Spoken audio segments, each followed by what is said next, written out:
Hello, and welcome to Sleepy Stories, Painters. You have found your way to a quiet corner of the internet, a place where color and history meet, not in bright flashes but in gentle tones that calm the heart. Here, we wander slowly through the lives of artists. We listen to their stories the way one might listen to a lullaby, softly, patiently, without hurry. If you find comfort in these peaceful journeys, I invite you to like this video. And if you wish to return to more quiet reflections on art and imagination, you can subscribe. Each story is an invitation to rest, to reflect, and to find serenity in the brushstrokes of the past. Let the voice guide you like a brush gliding through water. Let your breath settle, your shoulders soften, and your mind open to the gentle rhythm of creativity. Tonight, we begin with Leonardo da Vinci, a man whose thoughts moved like a river, calm on the surface, yet filled with endless depth below. He was a painter, an inventor, an engineer, and a philosopher. But more than any title, Leonardo was a dreamer. He watched the way birds tilted their wings in flight and wondered how humans might rise into the air. He followed the movement of clouds, the bend of light, the quiet grace of human expression. To him, every moment held a secret worth studying. He was born in the Tuscan town of Vinci, surrounded by olive groves, hills, and the warm scent of soil after rain. Imagine him as a child wandering those paths, sketchbook in hand, eyes lifted to the sky. Even then he saw the world not as fixed and finished, but as something living and full of mystery. Every sound, every shape, every flicker of light became part of his education. He once wrote that painting is a science of observation, a way to understand how everything connects. Through each drawing, he searched for the invisible lines that tie one thing to another, the same quiet harmony that breathes through nature itself. As you listen, allow your own breath to slow. Let your body grow heavy where it rests. Feel the stillness begin to spread from your chest to your hands, and from your hands to the quiet around you. Imagine candlelight trembling across parchment, the gentle scrape of the quill, the whisper of turning pages. Leonardo worked through nights like this, surrounded by silence, guided by curiosity. This is more than a story of one man. It is a meditation on wonder, on patience, on the beauty of looking closely. Through Leonardo's eyes, we remember that art and life are both acts of attention. Thank you for being here. Now, let the world outside fade for a little while as we begin the quiet story of Leonardo da Vinci. In the center of Tuscany, the land rises and folds like a quiet sea. Morning light drifts across rows of vines and olive trees, touching the stones of old farmhouses with a pale golden glow. Notice your breath slowing as you picture the mist lifting from the valleys, the sound of distant bells echoing through the air. This was the world into which Leonardo was born. It was the 15th of April, 1452, near the small village of Vinci. His father, Ser Piero, was a respected notary.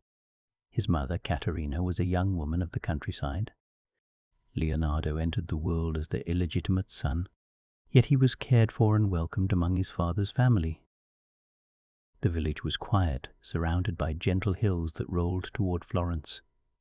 From the first days of his life he was wrapped in sunlight, wind, and the scent of earth after rain. He grew among vineyards and olive groves, where the rhythm of life followed the turning of seasons. The people of Vinci rose with the dawn, worked in the fields, and ended their days under a soft wash of stars. Leonardo often wandered alone. He watched the workers pressing olives, the water turning wooden wheels, the slow pattern of clouds moving across the hills. Sense a calm settling through your own body as you imagine him standing there, a small boy with curious eyes, taking in the quiet hum of the land. Even as a child, he asked questions about everything he saw. Why did birds circle before landing? How did the patterns of water repeat when stones were dropped? What caused shadows to stretch and then fade? His teachers could not always answer, and so he began to answer for himself, observing carefully, sketching what he found. A neighbor once remarked that the boy seemed lost in thought even while the other children played. He preferred to sit beside streams, watching leaves swirl and settle. Each small motion became a mystery worth studying. He learned early that nature kept her secrets in plain sight. The trick was to look long enough. Leonardo practiced this without knowing it was practice at all. His eyes followed the flight of bees, the slow curl of smoke, the trembling of light on water. When you picture him there, notice your own thoughts drifting, your breathing matching the rhythm of a summer breeze. His father, seeing his talent for drawing, encouraged him to sketch the flowers and animals around their home. The notebooks of those early years have not survived, yet stories tell of his skill even as a young boy. He could capture the curve of a cat's tail, or the shimmer of feathers with remarkable grace. The people of Vinci began to speak of the notary's son, who could make the world appear alive upon a piece of paper. In those hills, Leonardo discovered the beauty of movement. Wind pressed through the olive branches, water curved around stones, shadows shifted quietly across walls. To him, motion was not separate from stillness, it was part of the same design. He felt that everything breathed together. If you let your shoulders relax now, you may feel the same rhythm he sensed, the gentle balance between motion and rest. The Tuscan countryside offered endless lessons. Spring brought wildflowers that scattered color across the meadows. Summer filled the air with the hum of bees and the scent of figs. In autumn the vines darkened with fruit, and the hills glowed in shades of copper and green. Winter returned with silence and fog. Through it all, Leonardo learned that light changed everything it touched. He began to understand how form was revealed, not by outline, but by shadow and reflection. This idea would follow him all his life and become the heart of his art. He spent long hours by the Arno River, which wound its way through the valley below Vinci. He watched how the water caught the sky and how the current twisted into spirals. Later in life, when he drew designs for bridges and canals, he would remember those childhood days of watching the river move. The memory of flowing water never left him. Imagine the sound of it now, soft and unhurried, and feel your breath move just as gently. Leonardo's education was simple. He learned reading, writing, and arithmetic, though letters never interested him as much as shapes and patterns. His notebooks later revealed handwriting that moved from right to left, mirrored on the page. Some say he did this because he was left-handed and wanted to avoid smudging the ink. Others believe he simply enjoyed the challenge of seeing things differently. In either case, the habit began early, born from the same curiosity that led him to question everything around him. At home, he often studied animals. He kept small lizards, watched birds in cages, and observed how they moved. He tried to copy the texture of fur or scales with strokes of charcoal. His fascination with living creatures would one day fill his notebooks with the most detailed studies of anatomy ever drawn. But in Vinci, it was still the wonder of discovery that drove him. Notice a sense of quiet fascination growing in yourself as you picture those pages forming beneath his young hands. As he grew older, his father recognized that the countryside could not contain such a restless mind. Around the age of 14, Leonardo was sent to Florence to study under Andrea del Verrocchio, one of the city's leading artists and engineers. Before he left, he spent one last summer wandering the hills. The landscape had become a part of him. The shapes of the trees, the play of light on stone, the way color deepened after rain, all of it lived inside his imagination. When you imagine that final walk, feel a small ache of nostalgia, the soft pull of leaving something familiar behind. Those hills taught him to look. They taught him patience.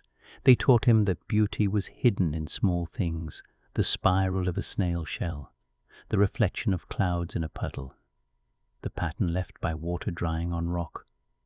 Every future painting, from the faint smile of the Mona Lisa to the spreading light of the Last Supper, carried the memory of that early seeing. The hills of Vinci were his first teacher, and they never stopped whispering to him. Sometimes, in his later notebooks, he wrote of those childhood observations. He described the way birds used their wings, the geometry of leaves, the shimmer of water at dusk. He studied storms and the shape of waves breaking against cliffs. But behind all that science lived the same childlike wonder that began among the olive trees. Feel your own curiosity awaken gently as you listen, the way his did when the world seemed wide and full of secrets. In Vinci, people lived close to nature. The church bells marked the passing of time, and the seasons decided the rhythm of life. Art was everywhere, not only in paintings or sculpture, but in the tilled fields, the woven baskets, the songs sung at dusk. Leonardo absorbed all of it. He believed that creativity was not a gift given to a few, but a way of being present. The more closely one watched, the more beauty appeared. When you think of this idea, you may feel a quiet ease spreading through your chest, as if the act of noticing brings calm. He loved to observe light through leaves. He would hold a small piece of paper beneath a branch and see how sunlight broke into tiny circles. Later, he would study this phenomenon carefully, calling it the science of optics. But as a child, he only knew that it was beautiful. The flickering pattern of light and shadow felt alive. Perhaps you can imagine those patterns now, the soft dappling of light over your closed eyes, the warmth of the sun resting gently on your skin. Stories tell that he was gentle with animals. He bought birds from cages only to release them. He refused to harm creatures and preferred to study them alive. This compassion shaped his understanding of life and motion. When he drew, he wanted not only accuracy, but spirit. He once wrote that the smallest creature deserved the same attention as the grandest machine. His love for nature began in Vinci, among the hills where every living thing had a place. He was also fascinated by weather. He watched clouds form over the mountains and dissolve into rain. He studied lightning and wrote that storms had their own kind of beauty, terrifying yet ordered. He found harmony in contrast, calm beside chaos, light beside darkness. As you imagine a summer storm rolling across the valley, feel a sense of steady balance within yourself, the awareness that stillness can exist even inside motion. By the time he left Vinci, Leonardo carried within him the essence of that landscape. It was not only a memory of place, but a language of seeing. The curves of the hills became the curves of his compositions. The glow of Tuscan light became the radiance in his portraits. The patience of growing vines became the patience of his art. His childhood had given him something no formal school could offer, the habit of wonder. Notice your breathing has slowed as you travel through these images.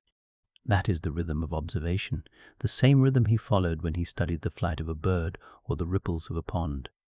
Each inhalation a gathering of detail, each exhalation a quiet release. When he arrived in Florence, the bustle of the city must have felt overwhelming after the stillness of the countryside. Yet inside him the calm of Vinci remained.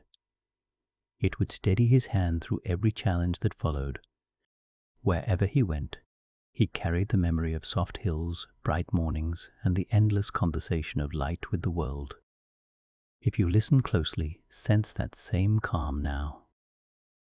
The hills are fading into dusk. A young Leonardo walks home along the path, his sketches tucked under one arm, the smell of evening air around him. The sound of crickets rises.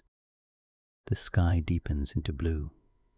He looks upward once more, tracing the shape of clouds that drift across the first stars. In that moment, everything he will one day create is already forming quietly within him. Let that image stay with you. Notice how your breath follows the same slow rhythm as the landscape. The story of his childhood is also the story of attention itself, the art of being awake to the smallest movements of the world. And as the night folds around Vinci, the boy rests. The hills grow dark, the river murmurs softly, and the moon glides above the valley. Somewhere inside that stillness, a mind continues to wonder. The questions he asks will one day change how humanity sees light, life, and beauty. For now, he simply dreams. Feel your own thoughts drift like clouds above those hills. The air is gentle, your body at ease. The world is quiet again. And in that quiet, the spirit of Vinci remains, whispering the same lesson it once gave to a child. Look closely, and you will see everything. The hills of Vinci fade behind him as the road turns toward the heart of Tuscany. Morning light moves across the fields, and in the distance the city rises. Florence. Its towers lift above the river like brushstrokes of stone. The air grows busier, the hum of life stronger with every step. Picture the sound of footsteps on cobblestones, the distant ring of church bells, the scent of oil paint and smoke drifting through narrow streets. Leonardo is still young, only 14, carrying sketches, questions, and a sense of wonder that feels too large for his small village. His father walks beside him, proud and cautious, leading his son to an apprenticeship that will shape the rest of his life. The city feels alive. Artists, merchants, and scholars pass in the crowded squares. Florence in the 1460s is a cradle of invention, filled with the glow of new ideas. Notice your breathing slow as you imagine this city through Leonardo's eyes. The rhythm of movement, the murmuring of voices, the faint metallic scent from the workshops that line the streets. It is the sound of creation, of craft, of the Renaissance unfolding one careful gesture at a time. Andrea del Verrocchio is already known as a master. His studio sits near the Arno River, a place where sculpture, painting, and engineering all meet. The workshop is alive with motion, apprentices grinding pigments, mixing oils, shaping clay. Tools hang from the walls, drawings are pinned to wood panels, and light filters down from small high windows, revealing particles of dust that turn golden as they drift. Leonardo stands quietly at the doorway, taking it all in. Verrocchio greets him with the steady gaze of a man who has seen potential before. He examines the boy's sketches, the delicate lines, the precision of observation. The decision is quick. Leonardo will stay. He becomes one of many apprentices in Verrocchio's bustling studio, learning by watching, imitating, and then experimenting. The days are long, the work demanding. Apprentices wake early to prepare pigments from minerals and plants. They stretch canvases, melt wax, clean brushes, and polish wood panels until they shine. For Leonardo, this discipline is not a burden. It feels like devotion. Each repetition teaches him patience. Each task deepens his understanding of materials. Imagine the faint rhythm of his breath as he grinds color into fine dust, the soft circular motion like a meditation in itself. Verrocchio teaches his students the foundations of art, proportion, perspective, and anatomy. They learn to study the human body, to understand the way muscles shape movement and light. Leonardo becomes fascinated. He sketches hands, faces, torsos, each line searching for truth beneath the surface. His notebooks soon fill with studies of form and shadow. When he looks at a figure, he no longer sees an outline. He sees the architecture of bone, the flow of muscle, the pulse of life.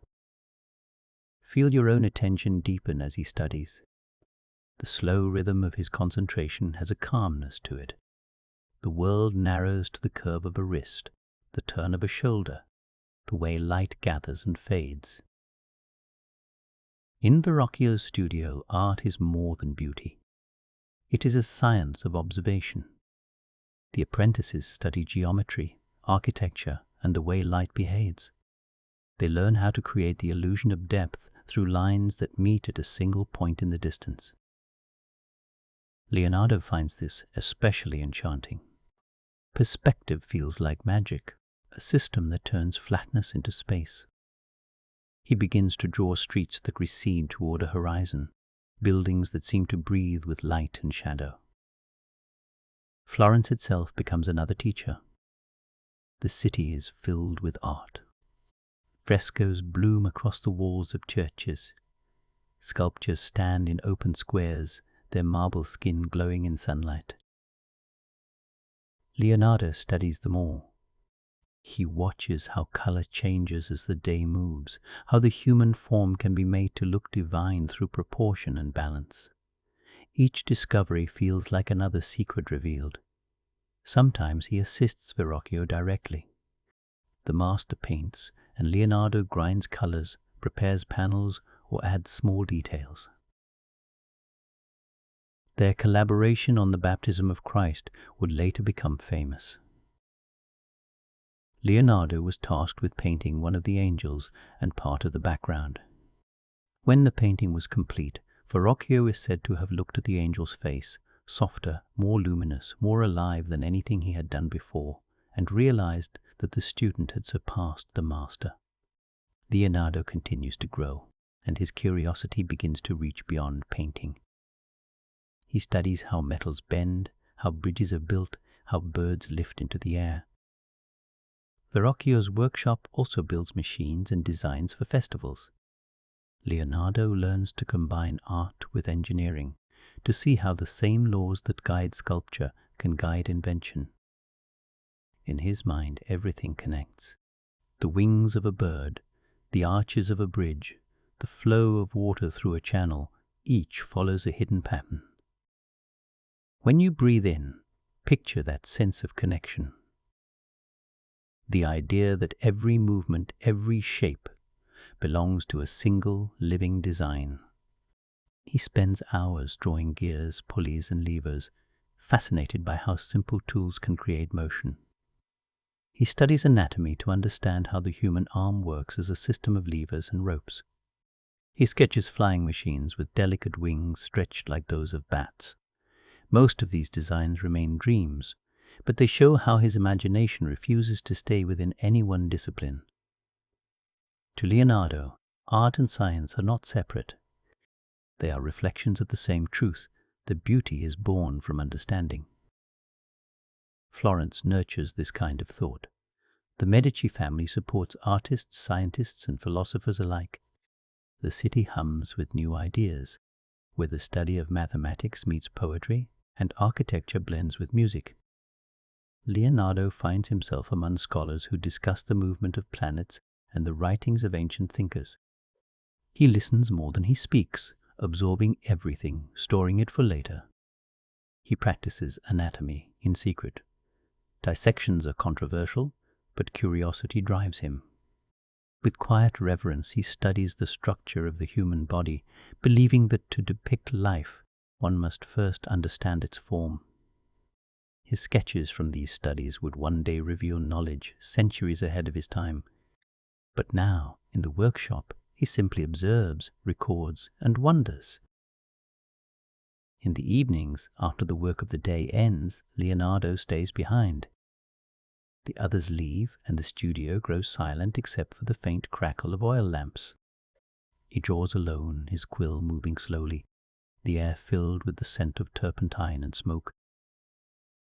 Imagine the candlelight flickering across his face, his eyes reflecting its glow. His hand moves in a steady rhythm, as if the world has paused to breathe with him. He writes backward in his notebooks, right to left, filling pages with sketches and mirrored words. It is a private code, a quiet world where thought and art meet in secrecy. He draws gears beside faces, wings beside architectural arches, rivers beside portraits. In his mind, everything relates.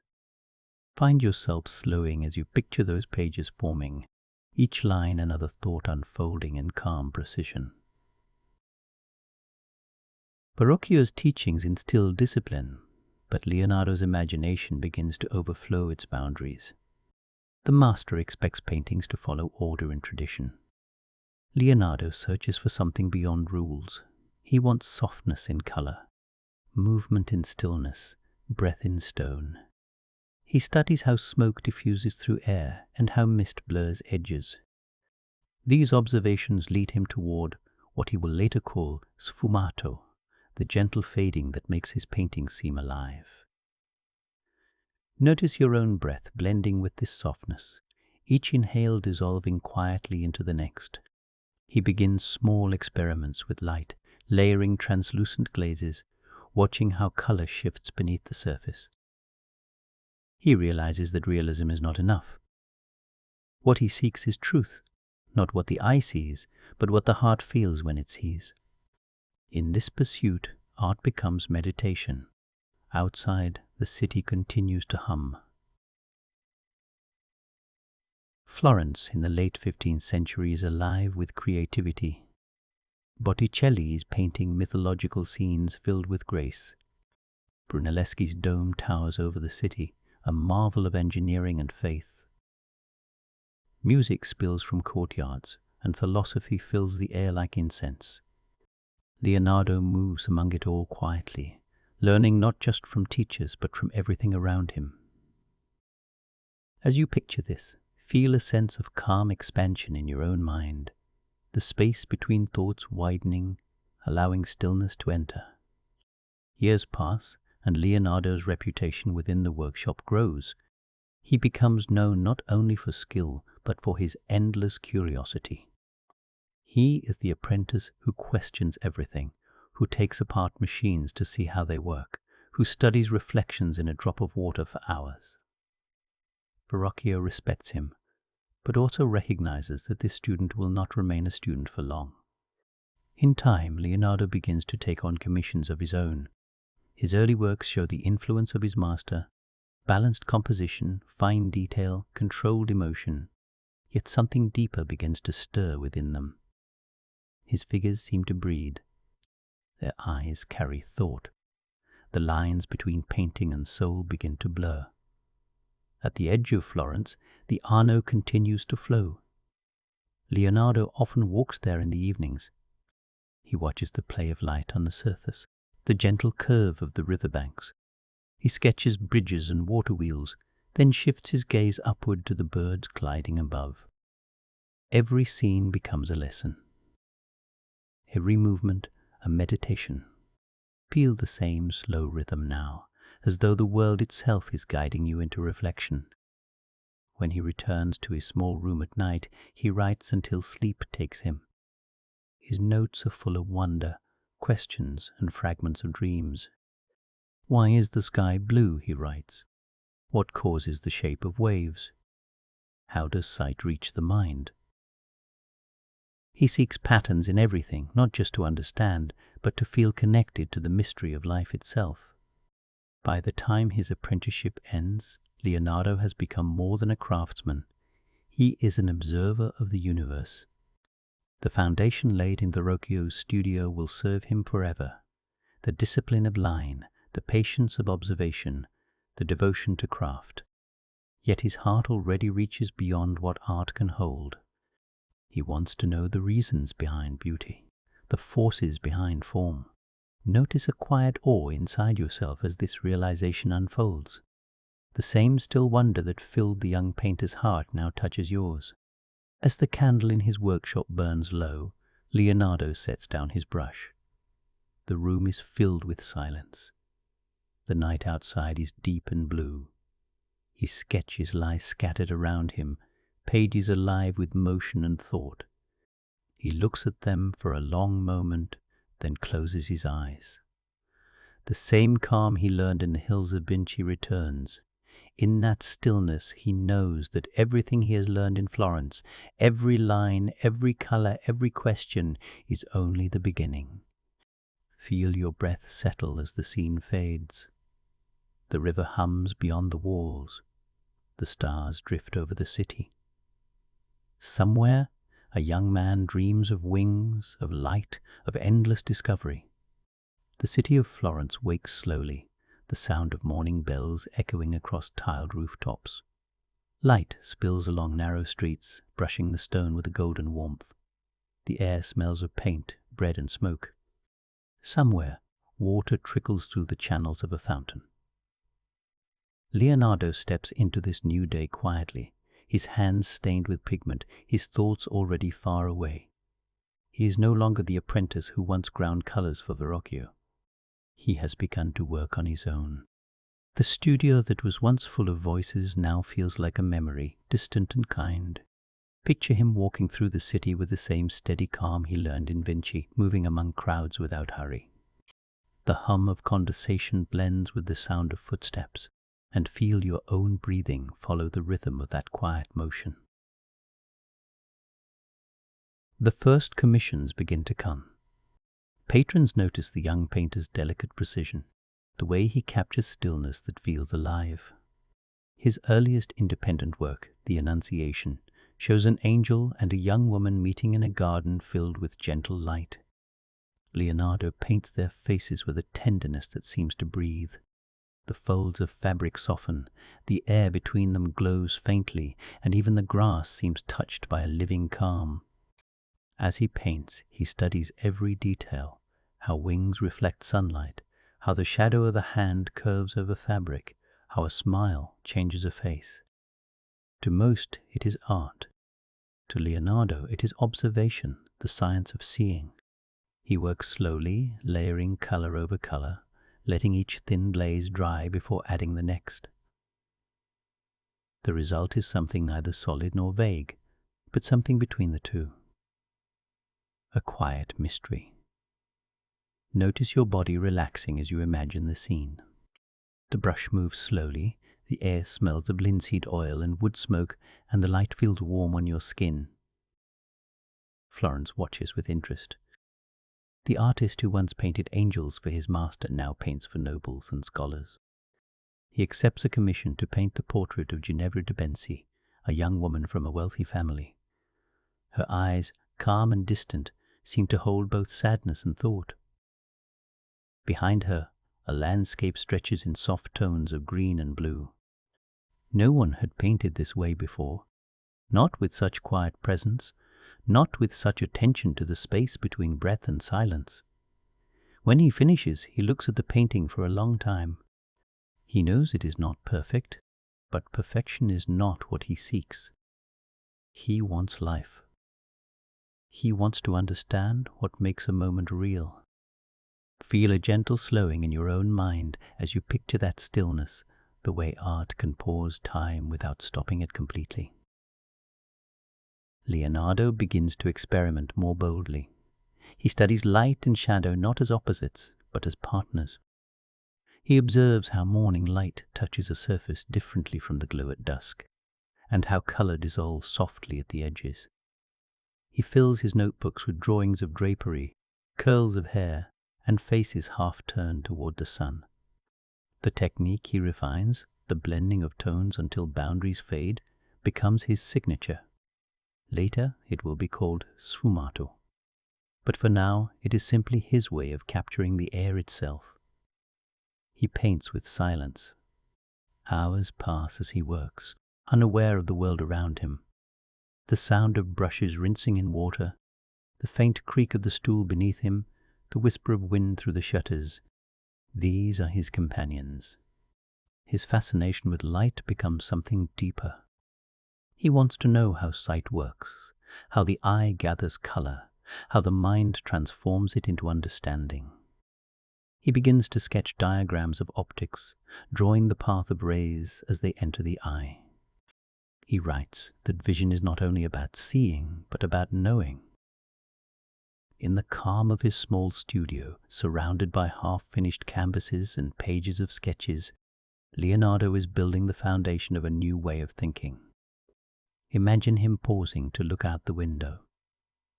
The sun crosses the sky above Florence, and the shadows move across the walls like slow waves. The light changes color, from gold to rose to deep blue. As you picture that, you may sense your own body softening, as if the light in the story touches your skin. Even with success, Leonardo feels restless. His curiosity stretches far beyond painting. He studies anatomy, mechanics, and the flow of water. He watches how smoke rises from a candle, spiraling as it climbs. He wonders what invisible forces shape motion. His notebooks are filled with sketches of inventions, flying machines with wings made of linen and wood, gears that turn with perfect balance, bridges that could lift and lower with ease. The same hand that paints soft faces now designs machines for the future. In these drawings, art and science meet. He is not separating beauty from knowledge. To him, they are the same thing. He writes that the painter who understands nature understands all things, because painting is born from nature's laws. Notice how peaceful it feels to think that way, that learning itself can be an act of wonder. Sometimes he visits the countryside beyond the city walls, walking where the Arno River bends. He sketches plants, rocks, and clouds. He studies the veins of leaves and compares them to the branches of rivers. He writes that everything in the world follows the same pattern, large and small, seen and unseen. The idea comforts him. It tells him that creation has unity, that even chaos has design. As he studies the land, he also studies people. He watches the way they move, how emotions ripple across their faces. He observes laughter, sorrow, and thought as if they were parts of nature too. In time, this understanding will shape the expressions that make his later work so alive. But for now, he simply watches and learns. Feel your own awareness soften, noticing small movements within your own stillness. The slow rise and fall of breath, the quiet pulse in your hands. Evenings are his favorite time to work. The air cools, the city quiets, and the light fades into silver. Candles flicker on the tables, their glow dancing over glass jars of pigment. Leonardo moves through the room in silence, mixing colors, testing shades, tracing figures onto panels. He studies reflection by placing a mirror beside his work, comparing what he sees with what he paints. He learns that the mirror does not lie, and so he paints until truth begins to appear beneath his brush. He once wrote that painting is a thing of the mind. The eyes see, but the spirit understands. He believes that an artist must paint not only what is visible, but what is felt. Sense a deep calm in this idea, as though truth itself could be whispered rather than shouted. As his skills grow, so does his reputation. Yet he rarely finishes what he starts. His perfectionism keeps him revising, searching, questioning. Patrons grow impatient, but Leonardo cannot force completion. He says that a painting is never finished, only abandoned. To him, art is alive, a conversation, not a conclusion. Notice how that thought mirrors your own rhythm now. There is no need to finish a moment completely. It can simply drift, like a brush paused in mid-air. Years pass, and his notebooks multiply.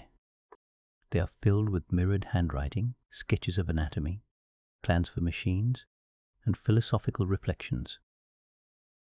He writes of the movement of water, the growth of trees, the structure of the human body, and the flight of birds. Each idea connects to the next, like threads weaving through a single tapestry. The pages seem to breathe with him. At times he withdraws from society. The noise of Florence becomes too much, and he seeks quiet. He returns to the rivers, the hills, the solitude of nature. The habits of his childhood return, the silence, the stillness, the way he listens to the world before moving his hand. In those moments, imagine your own thoughts slowing, as if the stillness he finds extends gently toward you. He begins to work on the Adoration of the Magi, a complex and ambitious painting filled with figures, architecture, and movement. It is a study of light and devotion, chaos and calm. The faces seem to glow from within, their expressions alive with emotion, yet even this painting remains unfinished. Leonardo leaves Florence before completing it, drawn by new opportunities and new questions. The pattern of curiosity continues, to move, to learn, to dream. As night falls, his studio once again fills with quiet. The brush rests beside the palette. The sketches lie scattered across the table. Leonardo looks at his work and feels both pride and longing. He knows that he is standing at the edge of something larger than himself, though he cannot yet name it. Notice the air in the story growing still. The candle burns low. The colors on the walls fade into shadow. The city outside is sleeping, and within that silence an artist begins to dream of flight, of movement, of understanding all things. He thinks of light, not as brightness, but as presence. He thinks of the way it reveals form without effort, the way it softens edges, the way it brings the world gently into being. He wants to paint like that, to create as light does, without force, without haste. The thought soothes him. Feel the same softness now, a quiet acceptance spreading through your body. Leonardo's life is beginning to open like a window. He has learned the craft of painting, but his mind reaches further, toward invention, anatomy, music, and the nature of motion itself.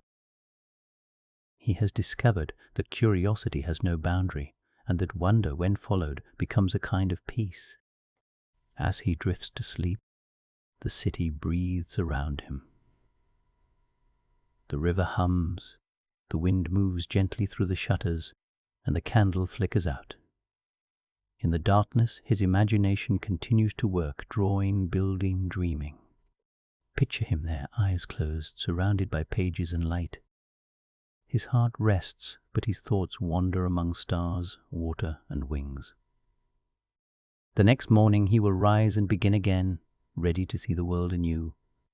And as the sound of the river fades, notice your own breath has become slower, steadier, as if following his. The story rests here, quiet and complete, as Leonardo's dream carries him forward into new light, into new questions, and into the vast unfolding of his vision. The road from Florence to Milan stretches wide beneath a pale sky. Leonardo travels slowly, his sketchbook always close, stopping often to draw bridges, clouds, and the movement of rivers. The landscape changes with every mile. Hills give way to plains, and the air grows cooler. The rhythm of travel becomes a kind of meditation.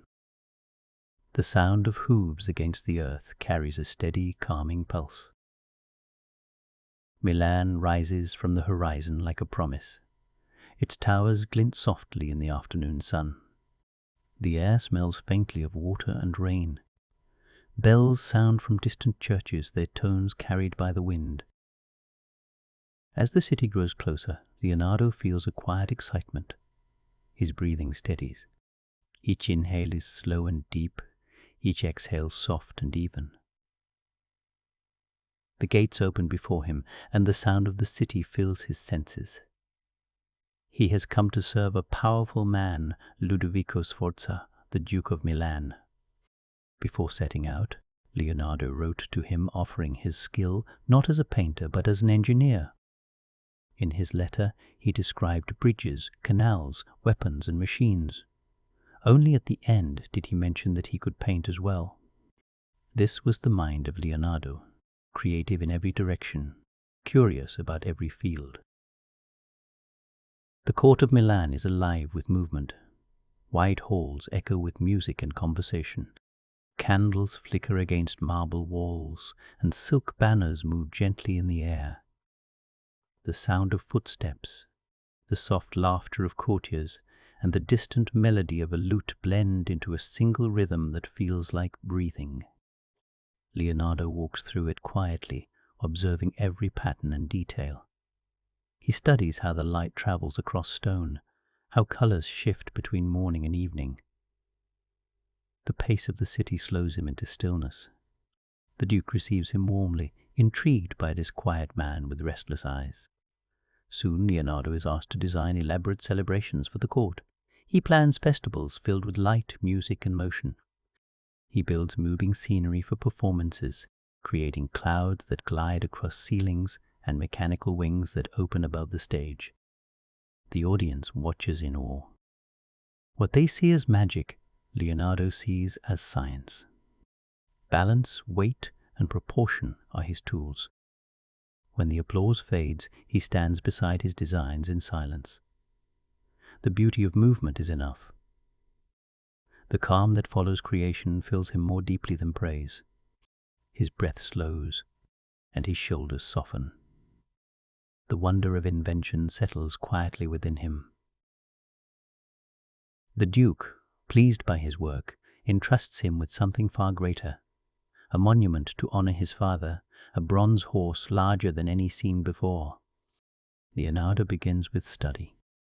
He observes horses in motion, their power and grace. He sketches endlessly, tracing the slope of their necks, the structure of muscle and bone. He walks through stables at dawn, watching the way light moves over the curve of a flank. His studio becomes a sanctuary of focus. The sounds outside fade away as he shapes clay into form. The model rises taller than a man. It glows in the afternoon light, smooth and calm, alive in its stillness. Visitors come to see it, whispering at its scale. Leonardo steps back, his body relaxed, his gaze thoughtful. For him, the work is never about possession but understanding. The horse feels perfect, though unfinished. When war approaches, the bronze meant for the statue is taken for weapons. The dream dissolves. Leonardo feels disappointment, yet it passes gently.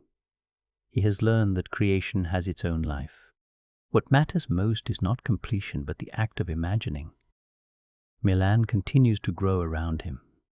The streets hum with trade and music. Canals reflect the colors of the sky, and the air smells of flour, smoke, and ink. Leonardo studies everything. He sketches machines that lift and carry water, bridges that open and close, and designs for canals that shape the city's flow. His notebooks fill with diagrams that feel as natural as leaves unfolding. His breathing matches the rhythm of his pen as it glides across the page. At dawn, he walks along the water. The reflection of buildings and trees ripples softly. Each small wave seems to breathe.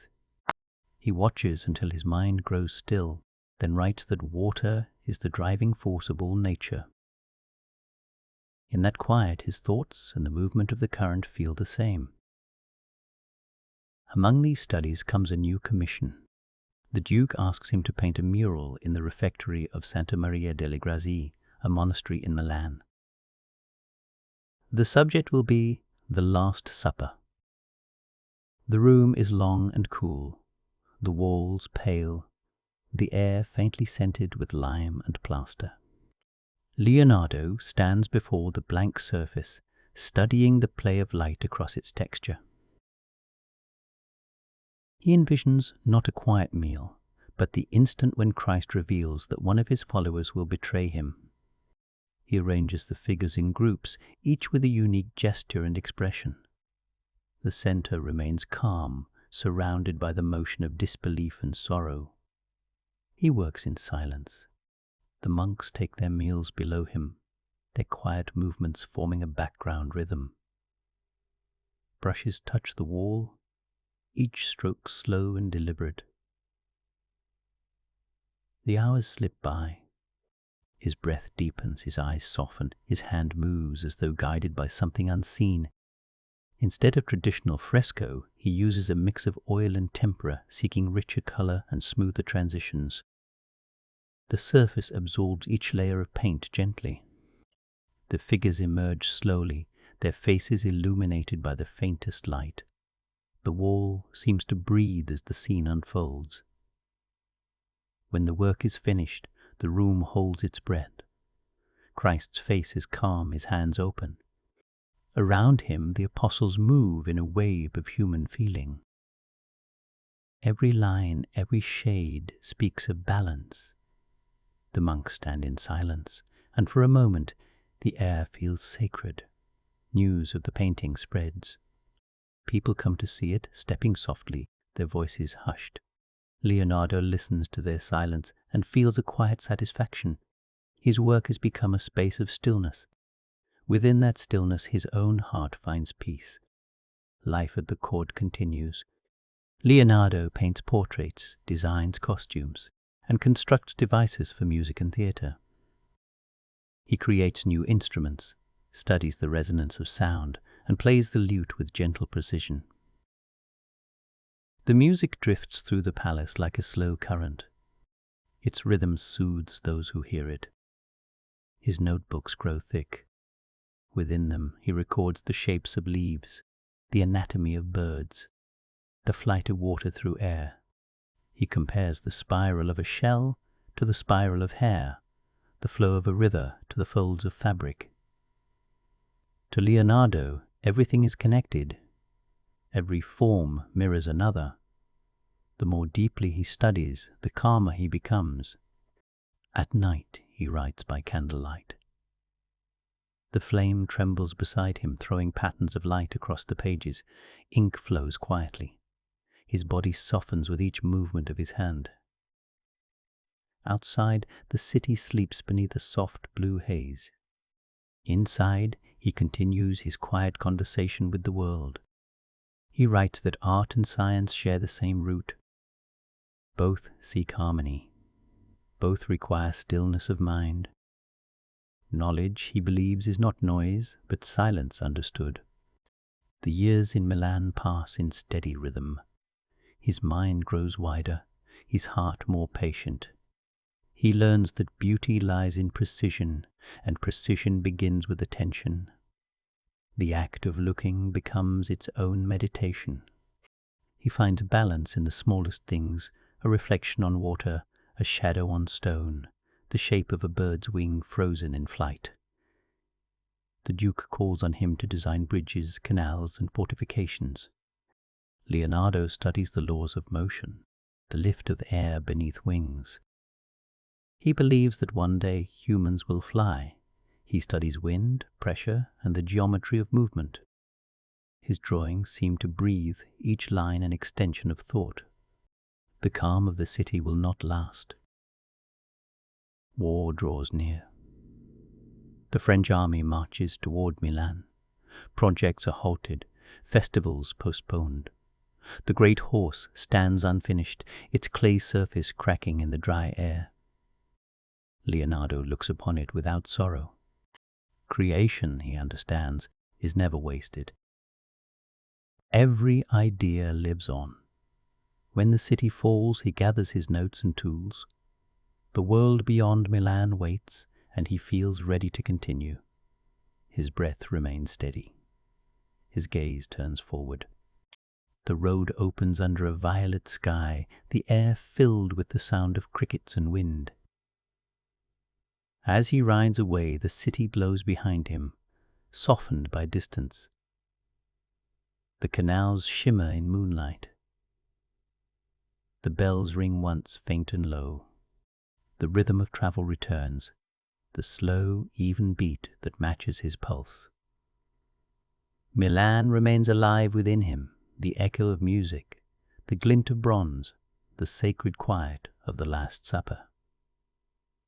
Each memory becomes a layer of color in the portrait of his life. Night settles over the plain. Stars gather one by one. The air cools and deepens. Leonardo's thoughts drift toward what lies ahead. More work, more questions, more beauty waiting to be seen. His body relaxes with the motion of the journey. His mind rests, still curious, still awake to wonder. The city fades completely from view. The horizon stretches wide and open. The horse walks in rhythm, and each breath flows with ease. Leonardo continues north through the quiet dark, the soft sound of hooves steady beneath him. The world is silent except for that slow and constant motion. His eyes lift to the stars, calm and certain. His time in Milan has ended, but its lessons remain. The balance of art and science, the stillness within creation, the peace found in the act of observation, all travel with him now. The road becomes a ribbon of silver beneath the moon. His mind grows calm, his heart beats steady. Each thought drifts like the sound of wind through leaves. The night holds him in its quiet arms. And under that vast sleeping sky, Leonardo moves forward, peaceful and sure, carried by the rhythm of discovery and the soft breath of the world itself. The years in Milan have shaped Leonardo into something more than an artist. He has become a thinker, a scientist, an engineer, and a philosopher. The city's rhythm lingers within him, yet now his thoughts stretch beyond its walls. The quiet lessons of observation have deepened. Every sound, every movement, every shadow now speaks to him in its own language. Morning light filters through the small windows of his new workshop. The air smells of paper, wood, and oil. Sheets of parchment hang from the walls, covered in mirrored handwriting and sketches that twist like living thoughts. His mind moves easily between art and invention. What begins as a drawing of a wing soon becomes a study of flight, and a study of flight becomes a dream of freedom. He rises early, often before sunrise. The air outside is cool, filled with the faint scent of water from the canals. The city beyond his window is still half asleep. He begins each day in silence, allowing his mind to wander freely before his hands begin their work. His breath is calm and even. His thoughts drift softly, gathering ideas like leaves floating on a quiet stream. He studies the sky. Birds circle above, their wings lifting easily on invisible air. Leonardo watches how they tilt and turn, how they ride the currents without effort. He sketches their patterns, line after line, each stroke an attempt to understand the mathematics of motion. To him, flight is not only a mystery of nature, but a possibility for humankind. In his notebooks, wings unfold in graceful arcs. Ropes, pulleys, and levers appear alongside feathers and feathers' veins. His designs seem to breathe.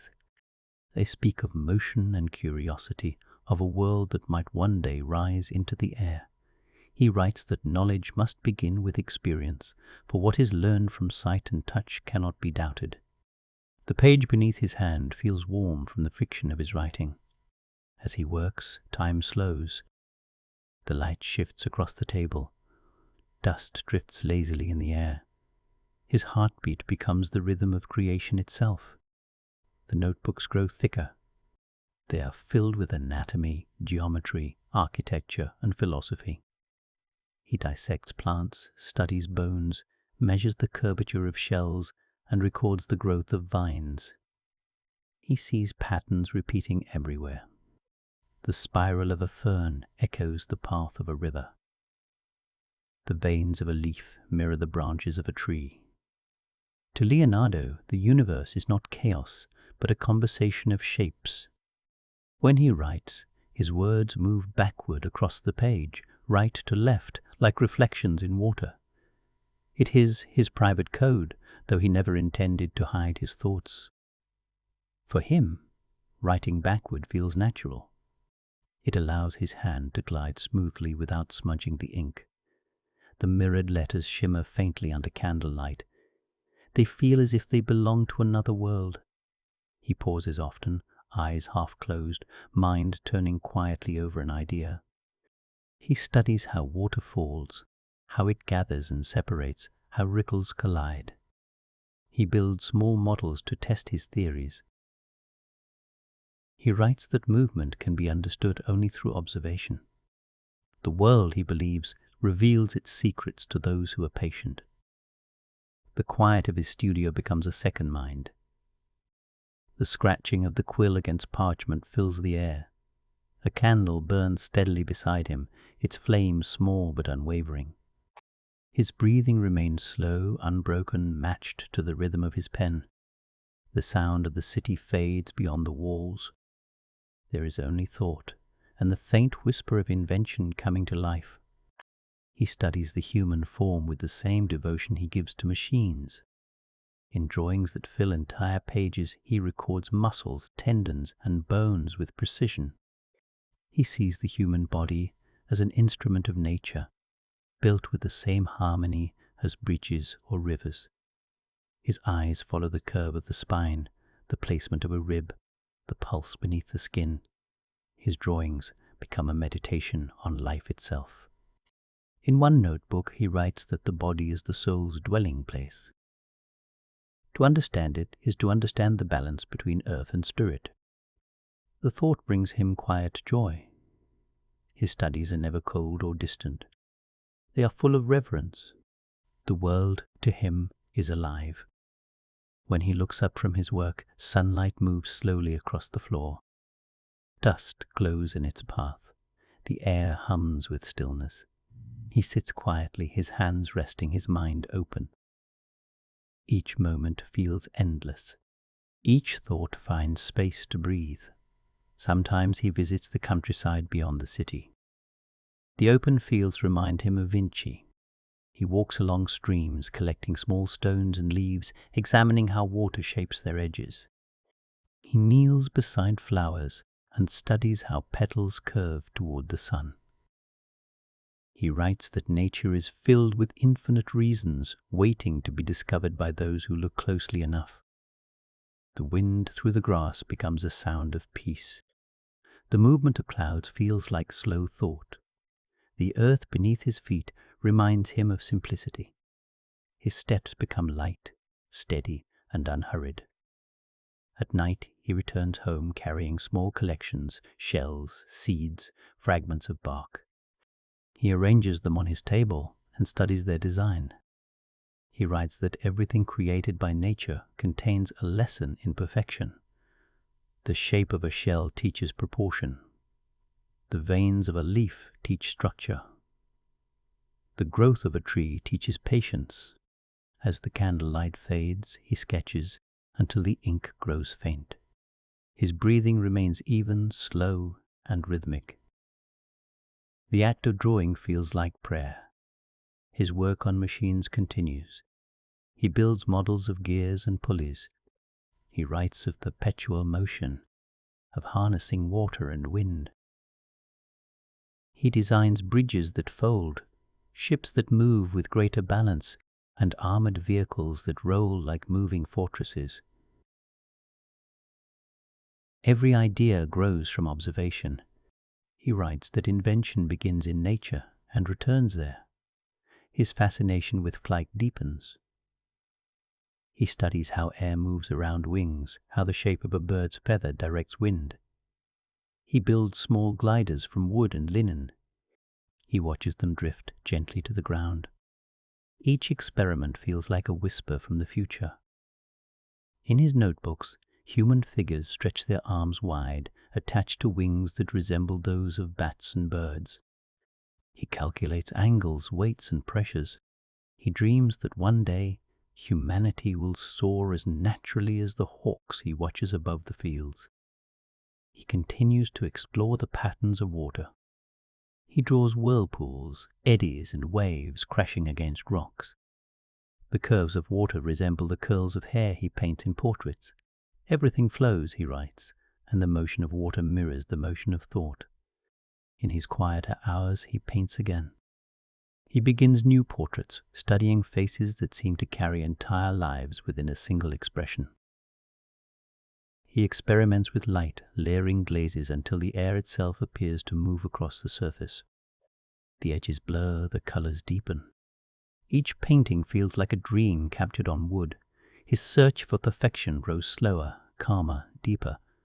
He no longer paints quickly. Each brushstroke is deliberate. Each pause is long and thoughtful. The sound of the brush against the surface matches his breathing, soft and measured. The figures that emerge carry both clarity and mystery. He writes that painting is a mental thing. The hand moves, but the spirit directs. The act of creation is an act of seeing. His art becomes less about what is before him and more about what lies within. The seasons pass gently. His beard turns silver, his hair softens with time, But his curiosity does not fade. It grows lighter, freer, like air rising through warm sunlight. He no longer worries about finishing everything he begins. To explore is enough. Each day of discovery feels like an answer. He fills more notebooks. Within them are dreams of cities built with clean water and open air, machines that lift great weights, instruments that record motion, and reflections on the nature of the soul. The handwriting flows, mirrored and elegant, across pages that seem alive. He writes that simplicity is the ultimate sophistication. The more he learns, the more he values quiet. Knowledge has become less about collecting facts and more about listening. On evenings when he cannot sleep, he lights a candle and sits by the window. The city outside is silent. Stars shimmer above. He opens a notebook and writes by the flickering glow. His breathing slows as the ink flows. Each stroke becomes a bridge between thought and peace. The flame trembles, then steadies. His mind drifts toward the mysteries he has yet to solve, the nature of water, the weight of air, the balance between body and soul. Each question feels like a promise rather than a burden. His heart beats in calm rhythm. Sometimes, in the quietest hours before dawn, he places his hand against his chest and feels his pulse.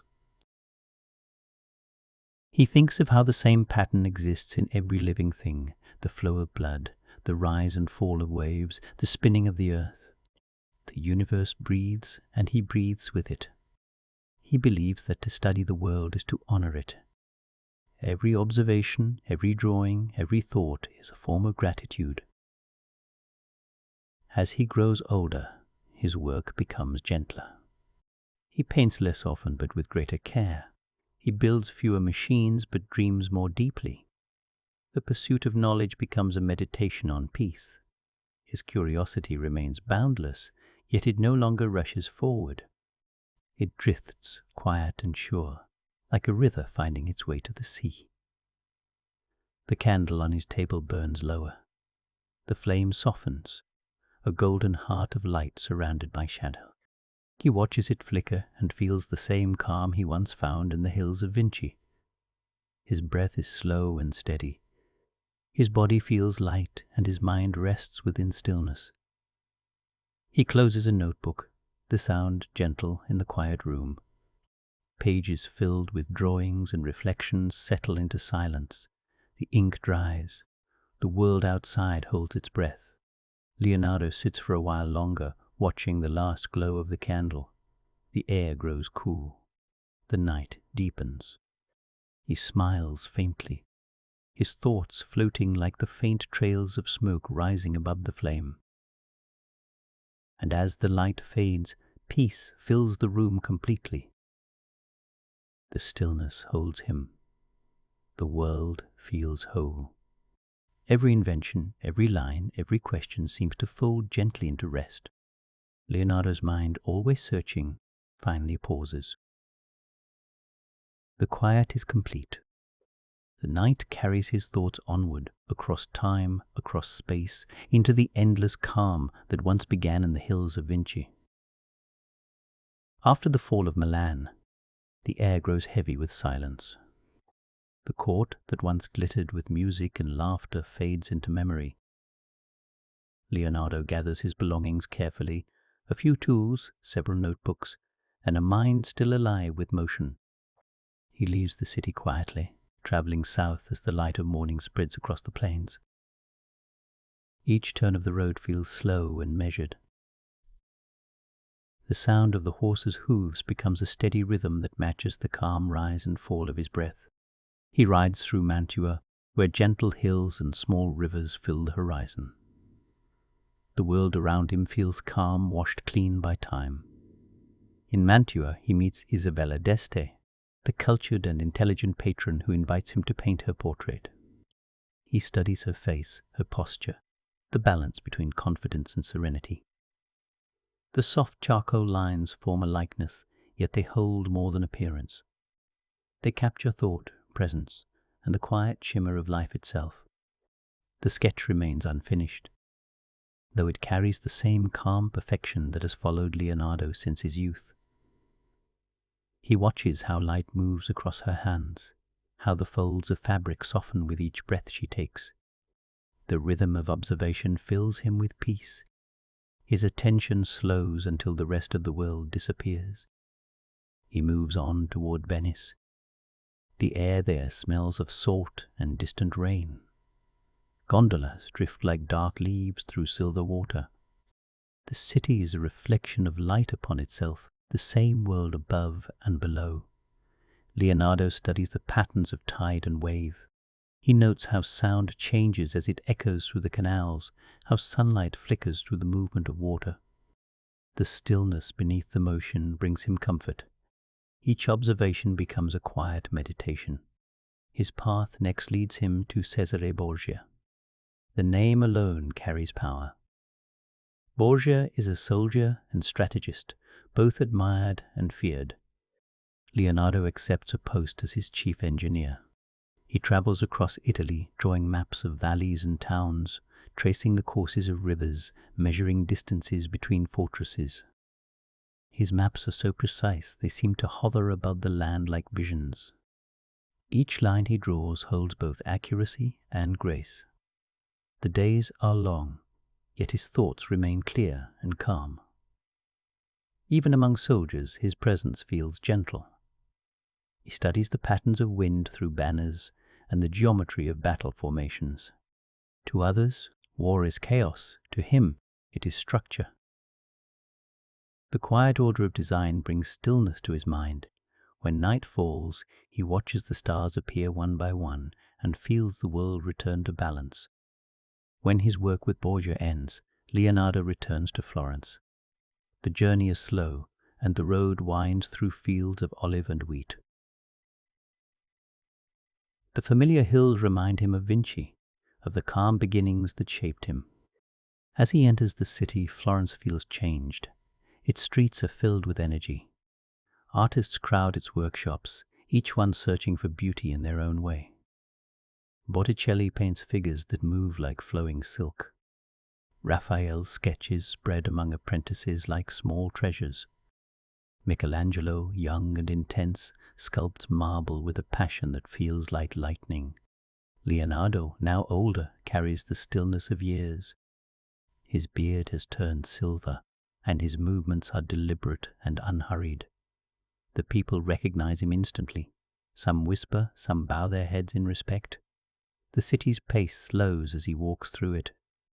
There is a kind of quiet that seems to follow him wherever he goes. He opens a new studio and begins again. His workspace fills with instruments, sketches, and soft light from a high window. He accepts a commission from the Florentine government to paint the Battle of Anghiari, a vast mural for the hall of the Great Council. Michelangelo is chosen to paint the opposite wall. The two names fill the city with anticipation. The sound of their rivalry spreads like a current through Florence. Leonardo begins his design with care.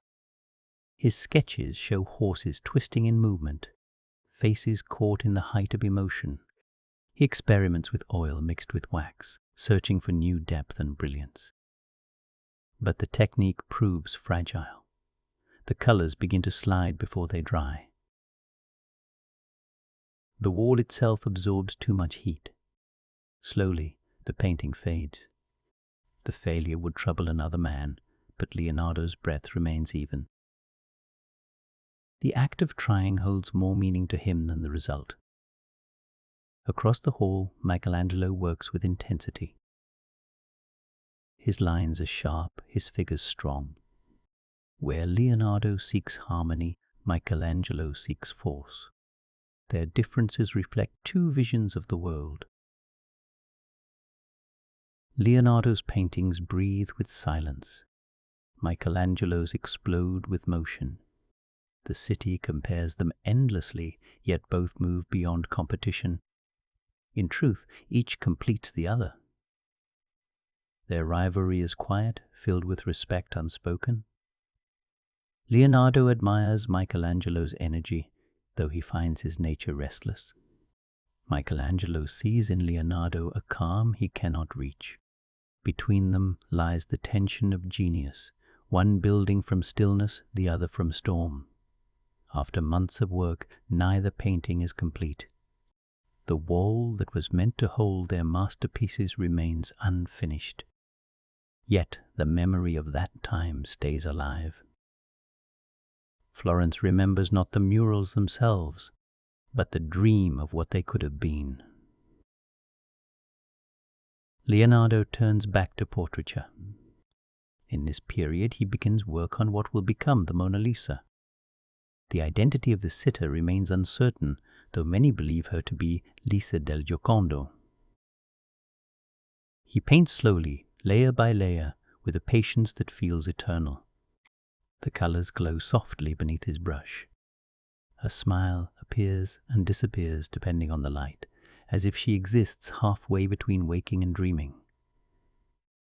Each session unfolds in silence. The model sits quietly, her breath steady, her eyes gentle. Leonardo studies every detail: the curve of her cheek, the shimmer of her gaze, the faint pulse beneath her skin. His own breathing mirrors hers, calm and even. Time fades away. The world narrows to a single moment of balance. The background of the painting flows with mist and distance. Rivers curve like thoughts. The sky seems to hover between night and dawn. In this portrait, Leonardo paints not a woman, but an idea of peace itself. He never truly finishes it. Wherever he travels, the painting travels with him. It becomes a companion, a reflection of his patience and his need for quiet perfection. During these years, he spends time with Botticelli. The two share long conversations about proportion, myth, and the nature of grace. Botticelli's figures move like melody, while Leonardo's stand in still harmony. Their friendship is gentle, filled with respect. They speak of how beauty can calm the soul, how color can carry emotion more deeply than words. Leonardo mentors younger artists as well. He teaches them how to see, not just how to paint. He explains that every object in nature is a lesson. The curve of a leaf, the reflection on water, the shape of light in a shadow, all reveal the laws of creation. His students describe his studio as a place of silence and focus, where even the smallest detail becomes sacred. Yet perfectionism remains his quiet companion. He begins many works, finishing few. Patrons grow impatient, but Leonardo does not rush. He says that a painting ends only when it reaches the harmony of life itself. His calm confuses those who measure success by completion. For him, process and peace are the same. He spends more time outdoors, sketching the movement of water and the shape of clouds. The natural world becomes his truest teacher. He watches storms gather over the hills and sees in their spirals the same geometry he finds in hair, in shells, in the flight of birds. Each observation deepens his stillness. His journeys between cities continue. Florence, Milan, Rome, each one welcomes him with admiration. In Rome, he works under the patronage of the Medici, studying anatomy and mechanics. Michelangelo paints nearby, his work on the Sistine Chapel already beginning. The two men rarely meet, but their presence in the same city feels like two stars circling the same sky. Leonardo's curiosity remains unbroken. He dissects to understand the structure of the body, not to conquer it, but to honor it. His drawings reveal muscles and veins with a grace that feels reverent. The curves of his lines suggest not cold analysis, but empathy. He believes that to study form is to celebrate life. He grows older, his hair turning white, his steps slower. Yet his gaze remains sharp, filled with the quiet fire of wonder. He fills notebook after notebook, recording thoughts on water, air, and the motion of planets. His handwriting flows like the rivers he once drew, moving from right to left in mirrored script. Sometimes, late at night, He sits by the window and watches the sky. The stars remind him of the hills of Vinci, of nights spent sketching by candlelight. His breathing slows with the rhythm of the wind outside. He feels time passing but does not resist it. Eventually, he accepts an invitation from King Francis I of France. The king admires his wisdom and offers him a home near the royal palace at Amboise. Leonardo travels north, carrying his notebooks, his instruments, and a few of his favorite paintings. The landscape shifts once again. The colors soften. The air feels cool and damp, filled with the scent of pine. During the long journey, his mind drifts between memory and anticipation. He thinks of Botticelli's gentle lines, of Michelangelo's fierce intensity, of the laughter and arguments that once filled Florence. The sound of the carriage wheels becomes a lullaby. The horizon widens before him, and peace settles deeper into his body. As he crosses into France, the countryside stretches calm and endless. Rivers wind through valleys, and the light feels softer than in Italy. His thoughts slow, becoming lighter, drifting like leaves carried by water. His breathing falls into a steady rhythm. The motion of the carriage, the murmur of wind, and the faint creak of wood blend into one quiet, endless sound. When he arrives at the Château du Clos-Lucé, he steps down slowly and feels the earth firm beneath his feet. The air smells of grass and rain. The hills roll gently toward the horizon. He walks through the gardens, listening to the sound of distant bells. The world feels peaceful again. The years of rivalry, ambition, and unrest fall away like dust from his hands. What remains is calm curiosity, still awake but unhurried. In this new place he finds what he has always searched for: time, quiet, and the freedom to think without expectation. As night settles, Leonardo stands by his window. The candle beside him flickers. Outside, the air glows faintly with the last light of evening. He feels the same stillness that once filled the hills of Vinci, the same slow rhythm that has followed him through every season of his life. His breath deepens. The body softens. The mind rests in quiet wonder. And as darkness folds around him, everything becomes simple again: the world, the art, the endless act of seeing. Morning light slips through the shutters of Leonardo's studio. The air is cool and still. Dust floats in slow spirals, catching faint strands of sunlight.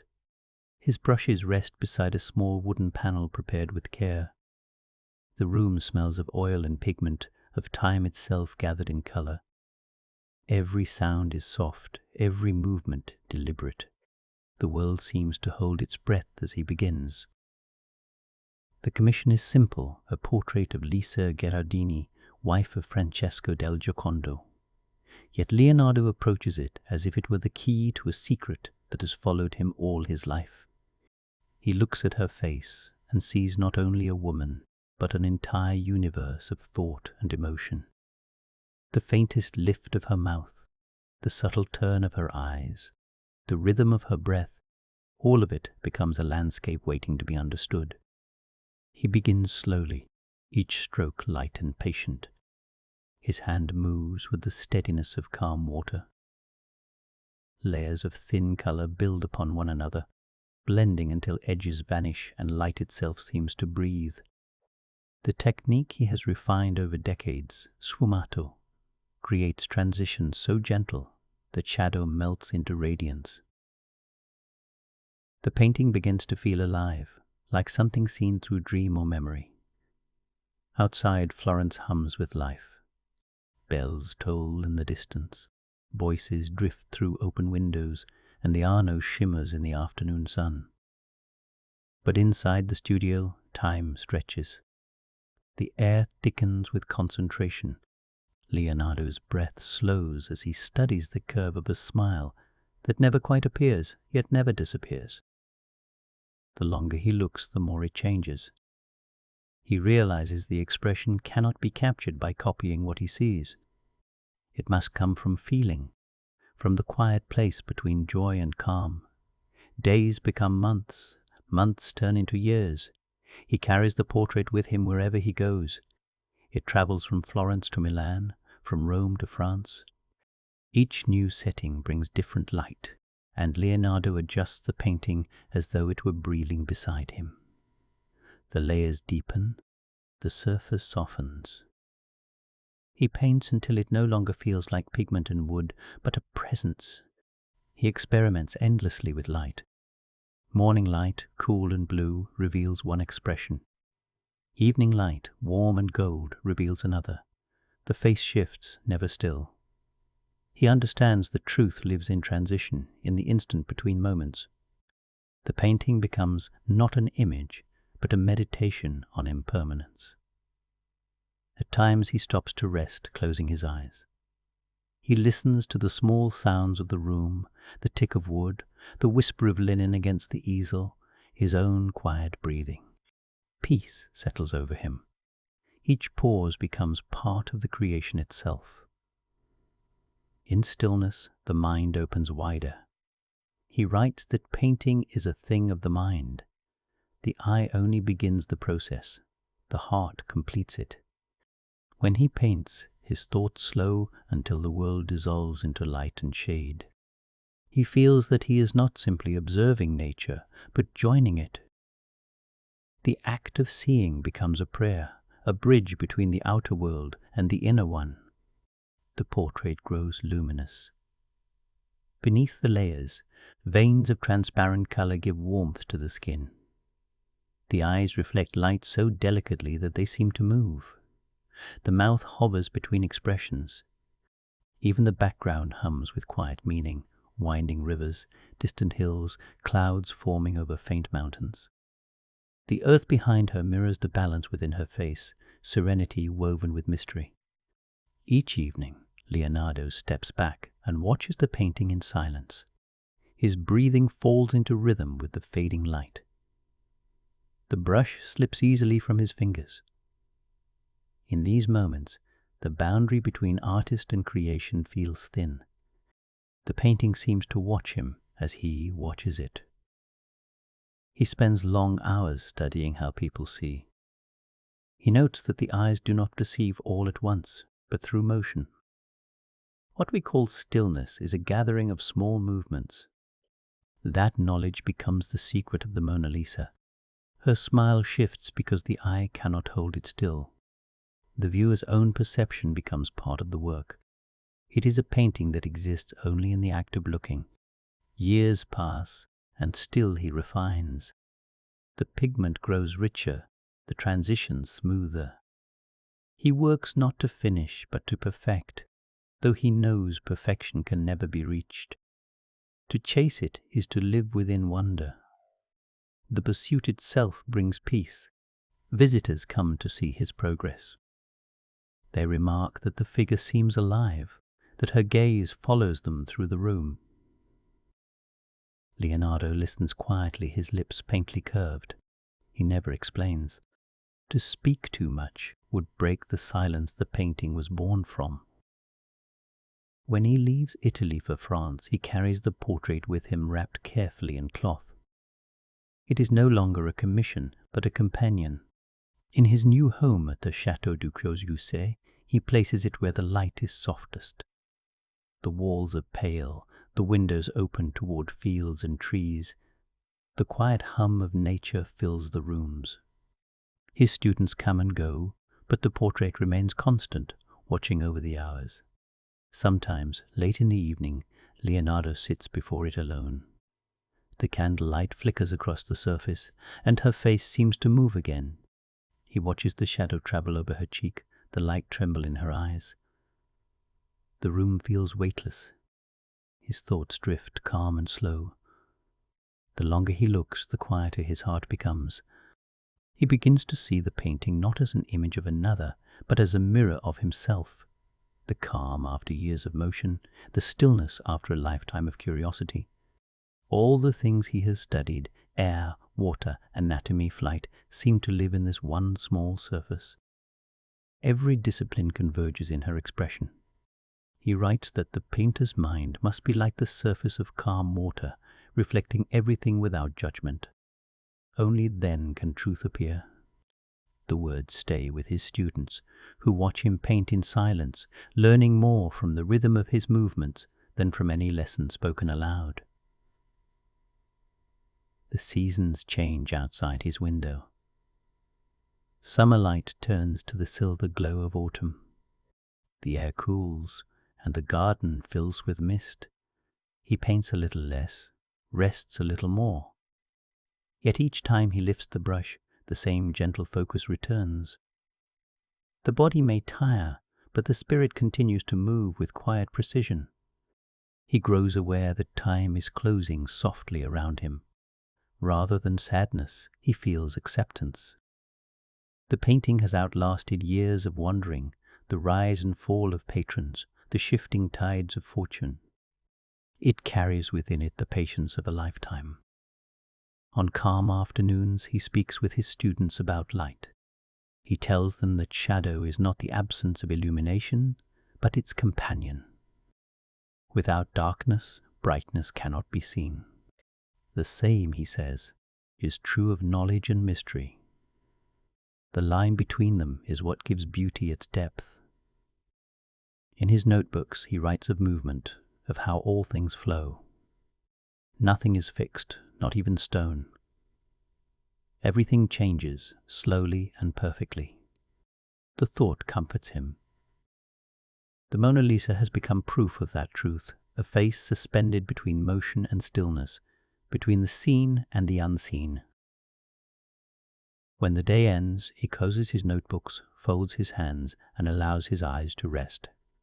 The candle beside him burns low, its flame bending gently in the air. The room grows warm and quiet. The painting gleams softly in the half-light, her smile unchanged, her gaze eternal. Leonardo sits in stillness, and peace fills the space around him. The air seems to hum with life. Outside, the night deepens, and the first stars appear. The quiet rhythm of his breathing matches the slow drift of clouds across the moon. In this calm, he understands that the Mona Lisa is not only the work of his hands, but the reflection of his being, a union of knowledge and feeling, of science and soul. She holds the balance he searched for in every invention and drawing, the harmony that binds the world together. He leaves the painting unfinished by choice. To finish would mean to stop looking, and Leonardo has never stopped. The mystery remains open, breathing, alive. As he rises from his chair, the candle flickers once, then steadies. The air carries the faint scent of oil and linen. He smiles faintly and walks to the window. The garden outside glows with moonlight. Trees stand silent, and the earth feels vast and gentle beneath the sky. His mind grows still. Each breath becomes slower, deeper, until thought itself feels like light settling into water. The painting waits behind him, calm and eternal. And in that perfect quiet, the mystery he sought all his life feels close, not something to be solved, but something to rest within. The Mona Lisa remains, forever suspended in the breath between moments, carrying Leonardo's wonder into the endless hush of time. The road into France winds through open fields and soft air. The light feels different here. It moves more slowly, wrapping itself around the hills and settling gently on the stone walls of villages. Leonardo travels north with his assistants, carrying his notebooks, instruments, and a few paintings that have followed him for years. Among them is the Mona Lisa, carefully wrapped in cloth, resting like an old friend. The journey takes weeks.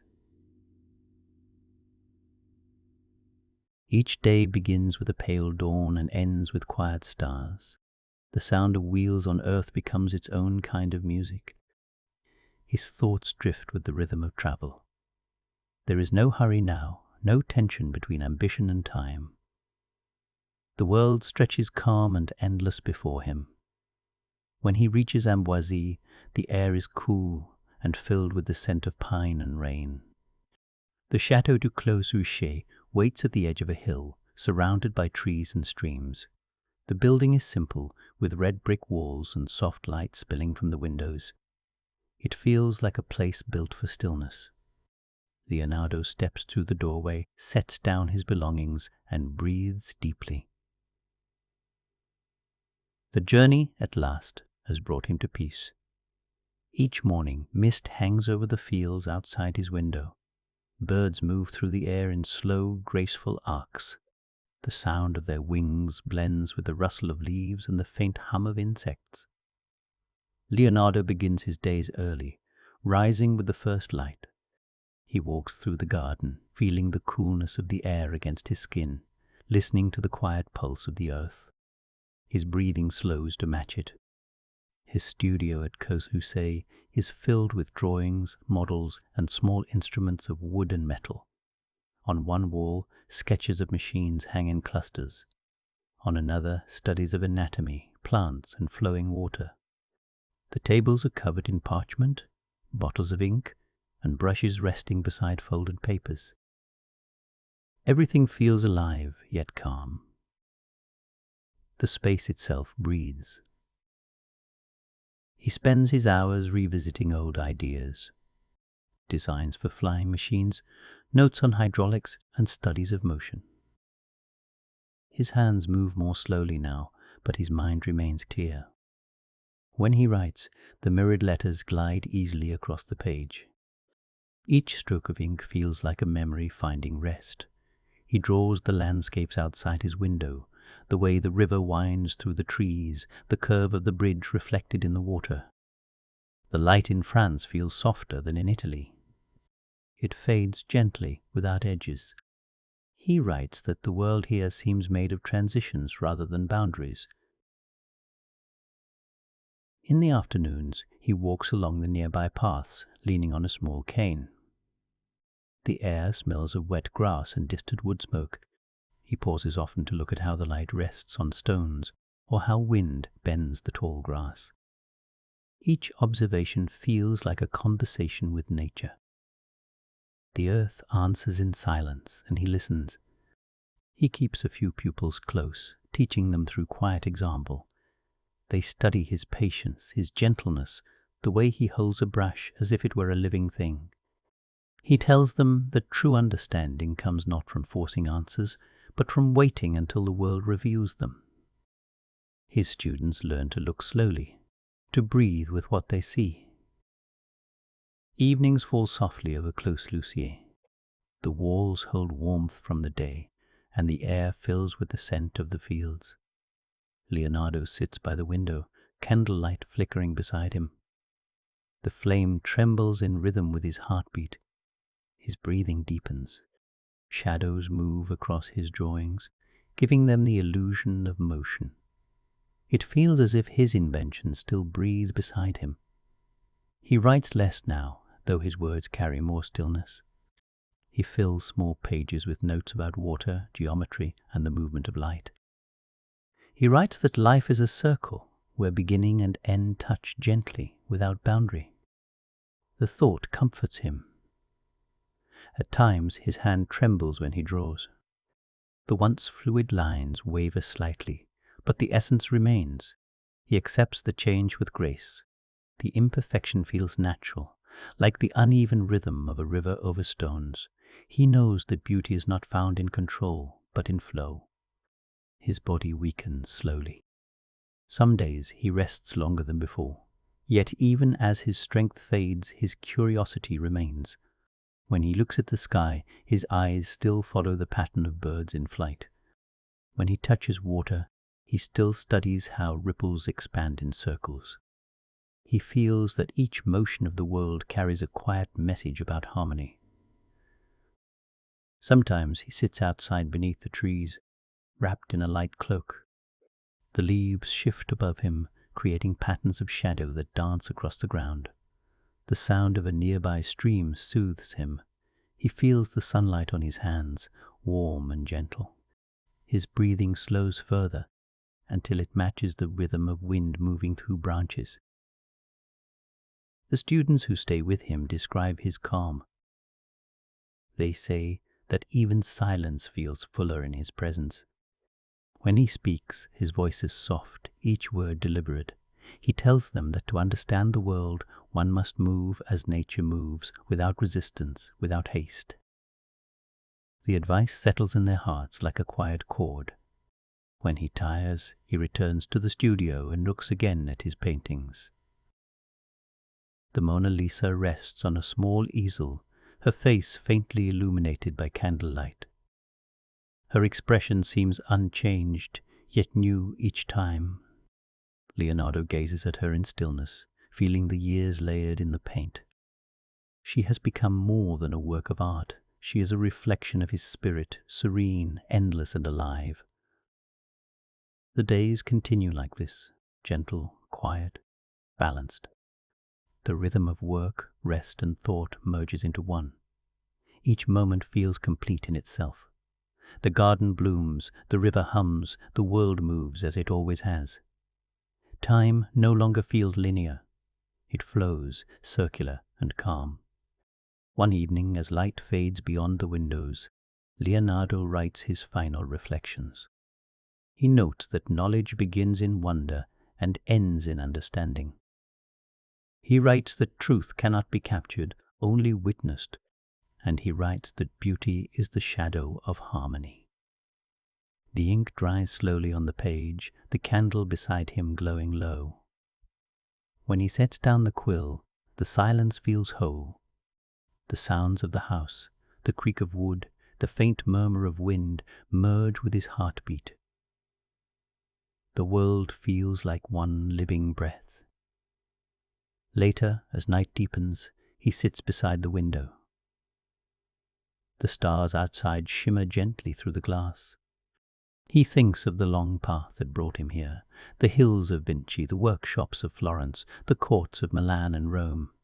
Each memory drifts through him like light through water. None of it feels far away. He closes his eyes and imagines flight once more. The rise of air beneath wings, the slow glide through open sky. The thought brings a quiet smile. His breathing steadies. The candle burns low, its flame thinning to a small golden line. The air grows still. In the final hours he rests surrounded by his sketches and instruments. The sound of the wind outside fades into stillness. His body softens, but his presence fills the room. The quiet feels sacred. It is not an ending, but a return, a merging with the calm he has always sought. Morning comes softly over the fields. Light enters through the window and touches his drawings. The papers rustle faintly, moved by the same air he once studied so carefully. The world continues, full of balance and breath. At Clos Doucet, time seems to pause. The trees outside sway gently, their leaves bright with the first light of day. Within the stillness, Leonardo's legacy lingers, a sense of quiet observation, a faith in the beauty of order, a deep and endless curiosity. The house remains filled with his touch, a brush lying beside a sketch, a page left open with words written in mirrored hand, a small unfinished drawing that glows faintly in the light. Everything he loved has become part of the air. His spirit feels present in every reflection, in every ripple of water, in every soft curve of shadow. The balance he sought between art and science, body and soul, still breathes through the walls. The candle from the night before has burned to its base. The wax pools beside the flame's last trace. Outside, the garden glows in morning gold. The world feels wide and quiet, as if pausing to honor the calm he carried into it. And in that gentle stillness, his story settles like light upon the surface of water, peaceful, complete, and eternal. Time moves differently after a life like Leonardo's. The places he touched begin to soften into memory, yet the air still carries the trace of his hands. The world continues its quiet motion, but something of him remains in the rhythm of light and thought. In the rooms of Toulouse, his sketches rest where he left them. Ink has faded to soft brown, lines delicate as veins on leaves. Drawings of wings, bridges, and faces sleep across parchment, still whispering the questions that filled his days. His notebooks, filled with mirrored handwriting, hold not just invention but wonder, the endless curiosity that shaped every breath of his life. The pages travel far after his passing. Some are gathered by his pupils, others dispersed across Europe. They rest in libraries and collections, carried through centuries like secret seeds. Within them live the foundations of modern science, engineering, anatomy, and art. What he once drew for curiosity becomes, over time, the language of invention. But more than the machines or designs, it is his way of seeing that endures. He taught that observation is love made visible. To look at something deeply enough is to understand it. That idea flows quietly through history, reaching minds that will never know his face, but will always feel his influence. His notebooks reveal how he believed the world could be measured, and felt at once that geometry was not cold, but divine, that the curve of a river and the curve of a smile were made of the same thought. Centuries later, scientists, artists, and dreamers open his pages and feel a calm recognition, the sense that knowledge and beauty are not separate things. In Florence, people remember him as the painter who gave form to air. In Milan, they remember him as an architect and engineer, a designer of dreams that stretched beyond his time. In France, they remember him as the gentle thinker who walked slowly through gardens, his eyes always lifted to the flight of birds. And everywhere, the Mona Lisa watches. Her expression carries his balance, his patience, his quiet mystery. The painting becomes a window into the human spirit, a reflection of the endless motion between thought and feeling. People stand before her for centuries to come, their breathing slowing, their eyes caught in that same suspended moment. They do not see only her. They see him, and the calm precision of a man who believed that beauty is truth seen clearly. His way of study changes how others will look at the world. Artists begin to dissect light and form, to question motion and shadow. Scientists learn from his diagrams of muscle and bone, engineers from his machines. His drawings of water predict the principles of fluid mechanics. His notes on the heart foreshadow discoveries that will come hundreds of years later. He once wrote that everything connects to everything else. That thought becomes his quiet legacy. It passes like water through the centuries, touching those who seek harmony in their own work. Painters feel it when they blend colors to mirror natural light. Architects feel it when they build with balance and proportion. Musicians feel it in the rhythm that echoes nature's pulse. In this way, Leonardo's influence becomes invisible but endless. It drifts across generations like wind over grass. His presence is felt not in monuments or statues, but in the stillness that accompanies creation. The pause before a line is drawn, the breath before a brush touches canvas. That moment of awareness, where art and thought meet, is where he continues to live. In his lifetime, he often said that painting is a form of meditation. To paint, one must learn to see. To see, one must learn to be still. And in stillness, understanding begins. This lesson survives long after his words fade. Those who study his work begin to slow, to breathe with the same quiet curiosity. The world becomes wider in their hands. Centuries pass, yet the memory of his mind remains fresh. Scholars open his notebooks and hear the gentle voice that guided them. The same voice that whispered to students in Florence. The same that watched water ripple and saw in it the pattern of the cosmos. The pages may be fragile, but the thought is not. It flows endlessly, renewed each time it is read. His machines, once impossible, become blueprints for the future. Helicopters, parachutes, submarines, ideas first sketched by candlelight, take flight centuries later. Yet for Leonardo, these inventions were never about conquest or pride. They were acts of imagination, shaped by the same peace he found in painting. To understand motion was to honor life. In his art, time seems to stop. In his science, time moves forward. Between the two lies the essence of his spirit, a bridge between what is known and what is felt. That bridge continues to hold. It carries us across centuries, connecting the heart of the Renaissance to the modern world. Those who walk through museums or open his notebooks often feel something subtle. It is not the weight of history, but a kind of quiet intimacy. His lines feel alive, as if drawn only moments ago. The viewer becomes still. Breathing slows. Thought softens. That stillness is Leonardo's true masterpiece, not a painting or invention, but a state of mind. He once said that simplicity is the ultimate sophistication. His work proves that truth. Every great idea begins with quiet observation. Every great creation begins with patience. The more one learns, the more one returns to stillness. If one listens carefully, that stillness can still be heard.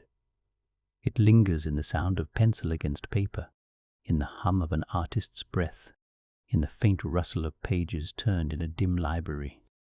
Each sound carries the same soft rhythm that once guided his hand. The centuries that follow bring change and progress, yet his calm curiosity never fades. His notebooks inspire scientists like Galileo and Newton. His understanding of anatomy informs medicine.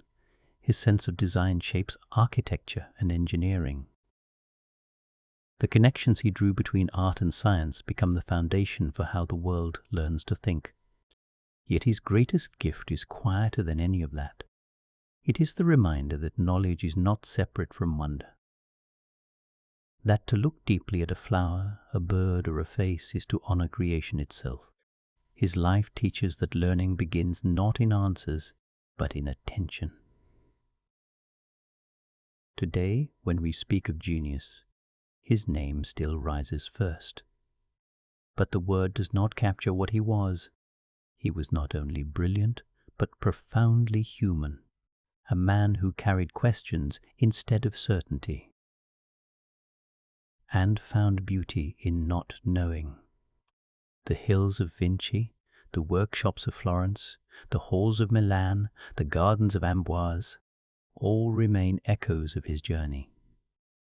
If one walks through them in silence, one can still feel his presence. The same air, the same rhythm of wind through trees, the same pause before creation. His story does not end with his life. It moves quietly through time, carried by the same balance he cherished between art and science, reason and feeling, knowledge and mystery. His legacy is not a monument to achievement, but an invitation to see the world as he did, with patience, awe, and endless curiosity. Even now his gaze continues through the centuries. Every painting, every note, every sketch feels like an open door. Through it, the listener steps into a world where the mind is calm, the senses are awake, and the ordinary becomes divine. The world keeps changing, but his way of seeing never loses its light. It reminds us to slow down, to notice the movement of water, the softness of air, the quiet detail in a shadow. It teaches that the act of seeing is itself an art. Somewhere, between the brush and the thought, between the question and the breath, Leonardo still lives. His spirit moves like light across the surface of water, never still, never lost, always returning. And in that gentle motion, his legacy remains endless.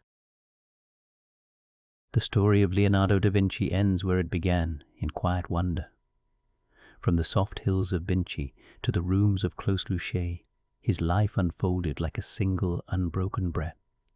Each discovery, each brushstroke, each question was part of the same rhythm that carried him through time. He searched for the patterns behind the visible world. In the curve of a feather, he saw the motion of air. In the movement of water, he found the shape of thought. Every object he studied revealed the same truth, that all things are connected, flowing together in harmony. His gift to us is not only the art or the inventions he left behind, but the way he learned to see. He reminds us that beauty is not something separate from the ordinary. It lives quietly in every reflection of light, every ripple of water, every heartbeat that keeps time with the world around it. To follow his story is to slow down, to breathe a little deeper, to notice how light gathers in corners, how silence holds its own kind of sound. He teaches that creation begins in stillness, and that wonder is not a fleeting feeling but a way of being. If you listen carefully, you can still feel his presence. It moves through museums, through notebooks, through the quiet attention of anyone who pauses to look. His spirit rests not in marble or canvas, but in the living moment, in the act of noticing, of caring enough to see.